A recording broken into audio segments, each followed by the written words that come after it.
Dans une vision de consolidation des réformes engagées depuis 2016, le chef de l'État, Patrice Talon, a présidé un séminaire à la salle du peuple au palais de la Marina le vendredi 13 juin 2025. Au cœur de cette rencontre ayant réuni les préfets des 12 départements, les maires des 77 communes et leurs adjoints, les secrétaires exécutifs des mairies ainsi que les représentants de l'Association nationale des communes du Bénin ANCB, l'examen des perspectives de la réforme de la décentralisation afin d'optimiser et de moderniser l'action publique tant au niveau central que local. Au micro d'une équipe de la rédaction, quelques élus communaux ont apprécié cette initiative. Ils sont interrogés par Fauzia Sefou et Patrice Ayronton. La rencontre d'abord, c'est pour voir comment est-ce que les réformes qu'il y avait eu au niveau de la collectivité locale, comment est-ce que cela a évolué. En quelque sorte, c'est un bilan à mi-parcours. C'est cela. Et vous l'avez suivi le jour-là, il a bien dit que c'était une rencontre qui devait avoir lieu depuis un bon moment. Et vous l'avez bien aussi suivi qu'il a dit que c'est pour la première fois qu'une telle rencontre s'organise au plus haut niveau de l'État avec le président et les ministres et toutes les institutions présentes. Donc c'est une initiative que tout le monde a louée d'ailleurs. Surtout les maires et autres, ils ont tous apprécié cela parce que ça leur a permis de dire les difficultés, tout ce qu'ils ont eu à rencontrer au cours de l'exercice juste après la révision, c'est-à-dire le nouveau code qui s'impose aux collectivités locales. C'est un peu ça ce qui s'est passé. Je vous assure qu'aujourd'hui, chacun a son couloir. Le code nous a permis, ce nouveau code, c'est-à-dire ça nous a permis à chaque élu de savoir, d'avoir c'est-à-dire un chemin. Chacun a son couloir et tu ne dois pas quitter ton couloir pour aller ailleurs. Et sans vous mentir, nous sommes en train de finir notre mandat. Sans vous mentir, moi, je crois que ça s'est bien passé. J'ai participé. Et pour ma part, je pense que c'est une bonne chose. C'est une bonne chose que le président de la République ait pu organiser ce séminaire. Un séminaire qui a pour objectif de savoir exactement qu'est-ce qu'il en est par rapport aux réformes. Cette réforme, au début, dans les mairies, ça peinait un peu pour prendre l'envol. Mais avec le temps, le chef, entre-temps, nous a rappelé encore pour nous expliquer les contours de cette réforme où il estimait qu'il y avait trop de mains politiques dans les communes. Il a convoqué ce séminaire pour faire l'état des lieux. Parce qu'en toute chose, dans la vie, il faut savoir s'arrêter, faire le bilan. Parfois, même séance tenante, il indexait les ministres en charge pour prendre les doléances et aller directement là-dessus. C'était très émouvant, contre tout attendre. Nous avons entendu le chef de l'État nous dire qu'il ne sait pas encore s'il aura l'occasion de nous voir réunis encore tous ensemble ici, et maires, et SE, et ministre, il ne sait pas avant de quitter le pouvoir. C'était très émouvant, ça nous a touchés. C'est une bonne démarche que je vois à l'envers du chef de l'État, parce que c'est une réforme nouvellement mise en place dans notre pays. Et on sait comment la commune se gérait, et ça se gère mal. Et nous, on a été élus en 2020. Et on a exercé pendant 2 ans. C'est 2 ans après qu'on a amené cette réforme. On a un SE maintenant qui est le donateur du budget, avec les techniciens, avec tous les directeurs qui l'entourent. Et de notre part, il y a le maire avec les adjoints et les présidents des commissions qui sont les conseillers de supervision. Et maintenant, aujourd'hui, les deux doivent travailler tous ensemble. C'est une bonne chose pour cette réforme parce que on a séparé la technicité de la commune et la politique, l'administration, je veux dire, et la politique à part. Moi, je ne veux pas dire qu'il y a échec parce que déjà nous sommes dans les débuts des réformes. Les débuts, tout de début, il y a toujours des petits boubous. Et maintenant, comme le séminaire est arrivé maintenant, chaque maire a donné ses lacunes, ses problèmes qu'il a dans chaque commune. La ASE aussi va donner ce qu'il a comme selon les règles qu'a été dit, la ligne qu'on l'a donnée. Oui, maintenant, et ensemble, maintenant, bon, le chef de l'État va prendre l'autre, comme il a dit, il a pris une autre qui vont essayer de corriger. Et je pense que c'est une bonne chose pour que cette réforme puisse durer. J'aimerais demander à l'État central d'essayer de donner le vrai pouvoir de supervision de tout là à la SE, c'est-à-dire que puisse savoir que moi, le chef, celui qui dirige cette commune, c'est le maire. Les élus de la cité des Kobourou n'ont pas manqué de se prononcer sur cette rencontre de réflexion. Suivons-les au micro de Anselme Orisha et Modeste Adanzetor. Moi, je n'ai pas vu d'inconvénient dans tout ce qu'il a dit. Parce que notre constitution dit un mandat renouvelable. Il a eu la chance, le peuple béninois l'a fait confiance, on a renouvelé le second mandat. Donc, je ne vois pas qu'est-ce qu'il y a étonnant dans ça. Même en dehors de la constitution que je viens d'énumérer tout à l'heure, c'est un homme de parole. Ça devrait être comme ça. Et c'est ça qu'il a dit. Donc moi, je suis rassuré qu'en 2026, il va passer la main à quelqu'un. Peut-être que si on va demander mon point de vue, je veux que ça soit une continuité. Mais pas avec lui. Bon, vous savez, on ne peut pas interdire à quelqu'un de rêver. C'est leur souhait. Mais ce n'est pas ça. On s'est assis, le peuple s'est assis. Quand il dit on s'est assis, le peuple s'est assis et a donné des bases. Et c'est sur ces bases-là, les prédécesseurs à lui, chacun fait ce qu'il peut faire et il a relayé ainsi de suite lui-même la même chose. Quelqu'un d'autre va aussi venir et continuer. Ce que nous souhaitons, c'est que la personne qui va venir doit continuer dans ce qu'il a fait. Mon souhait, moi, c'est que ce soit quelqu'un de son bord pour continuer ce qui reste à faire. Nous sommes conscients que beaucoup de choses se sont faites. Mais il faut qu'il respecte la Constitution. Et il a dit, oui, il faut un peu partout. Ce n'est pas la première fois qu'il l'a prononcé. Donc moi, j'ai confiance. C'est un homme de parole. En 2026, il va quitter et donner le pouvoir à quelqu'un d'autre. La déclaration du chef d'État ne devait pas être une surprise pour quelqu'un. Le chef d'État, c'est un héritier du pouvoir. Et non seulement ça, que vous allez comprendre que le feu général Kérékou avait dit, lorsque tu ne laisses pas le pouvoir te laisse. Mais si je dis c'est un héritier du pouvoir, c'est parce qu'il a su que le Bénin a déjà adopté dans sa constitution que, quel que soit le peuple qui te soutient, tu dois faire 2 mandats. Mais il a eu la chance d'avoir les 2 mandats. Nous savons tous au Bénin ce que les gens ont dit. Il ne pourra pas finir. Il est malade, il est là, il va... Donc aujourd'hui, vous allez comprendre que le chef d'État a respecté la constitution béninoise. Il est béninois. Et toutefois, il le dit, après mon mandat, je serai un citoyen béninois. Et je respecterai tout chef d'État qui serait élu. Donc ça là ne devrait pas être une surprise pour quelqu'un. Il est constitutionnaliste. Donc il ne peut pas être anticonstitutionnaliste. Donc ça dit, c'est une obligation pour lui de faire cette déclaration. Donc le Bénin, c'est pour nous. On ne peut pas construire un Bénin aujourd'hui en état de santé et encore vouloir le contraire de ce Bénin-là. Donc ça là, ce n'est pas une surprise pour nous. Donc nous savons que le chef d'État va laisser. C'est quelqu'un qui a la parole donnée. Nous savons que nous, avec notre leader, le président de la République, le père de la nation, doit être certifié de cette déclaration. C'est la décision du peuple. Donc il doit respecter la décision du peuple. Cette décision-là, c'est la constitution béninoise. Donc ça là, tous ceux qui ne croient pas aujourd'hui, dans peu de temps sauront qu'effectivement, là il va nous orienter, c'est là où nous devons aller encore.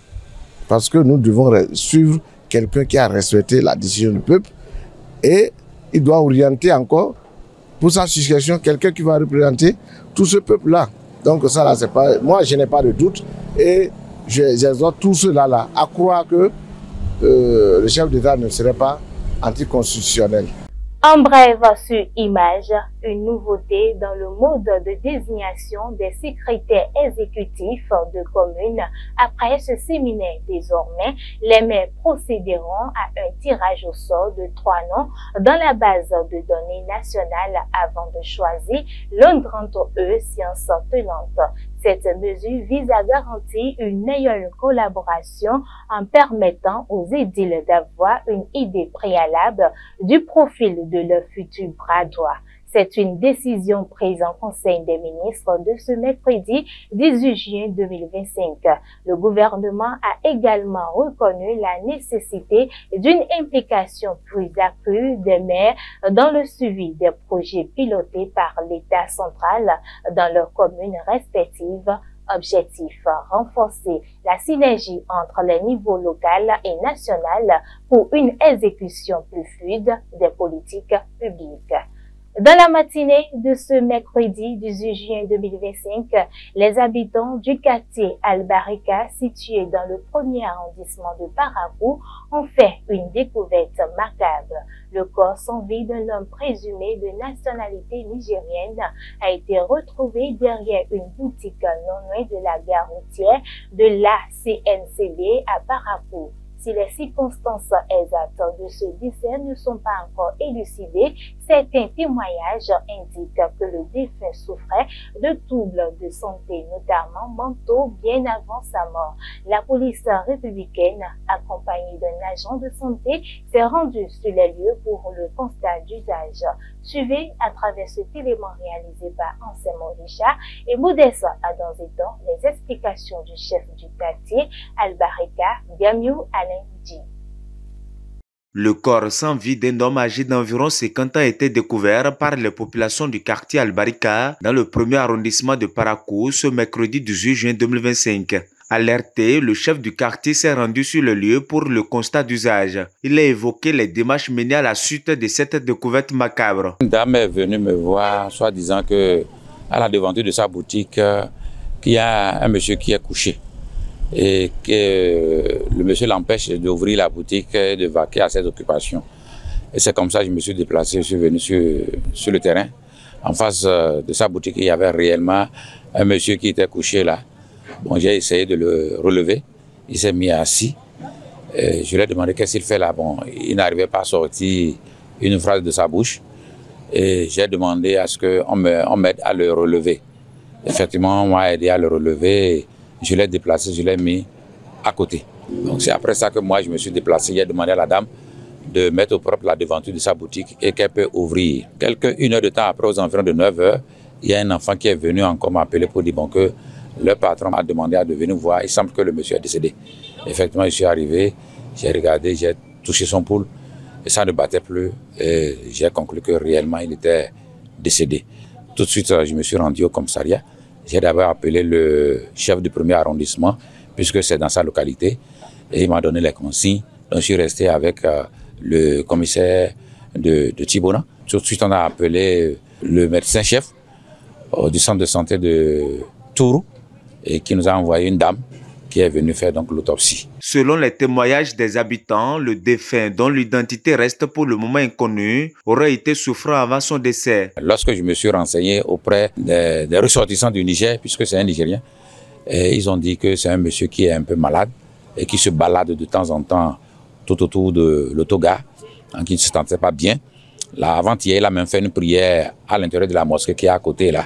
Il a demandé à ce qu'on lui fasse des gestes pour qu'il puisse rentrer, aller se faire soigner chez lui. Bon, je crois que les gens lui ont fait des gestes, mais ça n'a pas suffi. Donc il est resté toujours sur place, il n'est pas rentré. Ils ont un consul quand même, disons, honoraire au niveau de Parakou ici. Ils ont aussi un président des ressortissants du Niger qui sont en train de tenter maintenant de l'appeler pour voir aussi les conduites à tenir. Jusque-là, on ne connaît même pas d'abord les membres de sa famille. Il n'a pas une pièce sur lui, aucun papier sur lui, pour qu'on puisse quand même identifier ses parents qui sont immédiats, qui sont dans la ville de Parakou ici. Sur lui, il n'y a pas un portable. Il a quand même la cinquantaine, je crois, il doit avoir la cinquantaine. Le chef du quartier Al-Barika profite de cette situation pour lancer un appel aux populations, invitant les personnes étrangères à la localité à se faire enregistrer auprès des autorités locales. On ne va pas cesser de le dire. On a souvent demandé à ce que, quand les étrangers viennent comme ça, de venir se faire enregistrer. Si entre-temps il était venu se faire enregistrer, aujourd'hui, on aurait quand même connu son nom, son prénom, et il est venu d'où, de quoi souffre-t-il, on aurait su ça là au niveau du conseil local. Mais les gens ne viennent pas se conformer à cette réglementation-là. Ce qui fait que quand il y a de ces cas-là, nous-mêmes on est dépassés, on est obligé de nous référer à la police, aux agents de centre de santé, au procureur et à la voirie. Donc j'en appelle encore à ce sens de responsabilité, que ce soit des Béninois, que ce soit des étrangers. Quand vous avez des locataires, des personnes qui viennent prendre des chambres dans vos maisons, essayez de venir les déclarer pour que nous ayons leurs photos, leur identité complète. Aux dernières nouvelles, le corps du défunt a été déposé à la morgue en attendant la poursuite des enquêtes. Autre brève, depuis plusieurs semaines, la population du village de Dena, situé dans le premier arrondissement de Djougou, département de la Donga, vit sous la menace constante de 3 éléphants en divagation.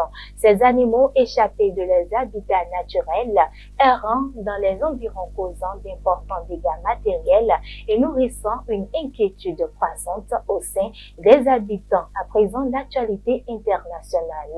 En République démocratique du Congo, mesdames et messieurs, le ministre de la Justice, Constant Mutamba, a officialisé, j'y arrive, sa démission ce mercredi 18 juin 2025. Poursuivi dans une affaire de détournement de deniers publics, il avait rencontré la veille le président Félix Tshisekedi qui ne se serait pas opposé à son départ pour permettre à l'ancien grade des Sceaux de faire face à la justice. Une démission attendue, voire inévitable. Fausia Sefou pour les détails. Cet effectif Bérangère Boléan, selon la constitution congolaise, un ministre mis en cause ne peut se maintenir en fonction une fois les poursuites autorisées par l'Assemblée nationale, ce qui fut le cas dimanche 15 juin 2025 au soir en RDC. Constant Mutamba n'avait donc d'autre choix que de se retirer. Dans une lettre adressée non sans regret au président Félix Tshisekedi, l'ex-ministre dénonce un complot politique visiblement conçu à Kigali et exécuté par certains de ses compatriotes, selon ses propres thèmes. Nous restons toujours en RDC pour parler des conflits dans l'est du pays. Les experts congolais et rwandais s'entendent sur un accord préliminaire de paix. Réunis à Washington mercredi 18 juin 2025, les experts congolais et rwandais ont paraphé un document préparatoire à un accord de paix sous l'égide des États-Unis. Un pas important qui doit désormais être validé par les ministres des Affaires étrangères des deux pays. Leur signature est attendue le 27 juin prochain, avant une possible rencontre au sommet en juillet, en présence du président américain Donald Trump. Parmi celles-ci figurent le respect de l'intégrité territoriale et l'interdiction des hostilités, le désengagement, désarmement et l'intégration conditionnelle des groupes armés non étatiques ou encore la création d'un cadre d'intégration économique régionale. Rendons-nous à présent en Guinée-Bissau, bras de fer autour du recensement électoral. En Guinée-Bissau, à 4 mois du scrutin présidentiel et législatif prévu le 23 novembre 2025, les agents en charge de la révision des listes électorales refusent de transmettre les données nécessaires à la Commission nationale des élections pour organiser le vote. Ils réclament des salaires impayés, tout comme la semaine dernière, les fonctionnaires qui ont bloqué hôpitaux et écoles pendant une semaine. Un nouveau blocage qui fait planer le doute sur la tenue des élections présidentielles législatives prévues pour le 23 novembre. Au Sénégal, l'ancien chef de cabinet de Macky Sall est poursuivi pour offense au chef de l'État. Une nouvelle inculpation pour offense au chef de l'État,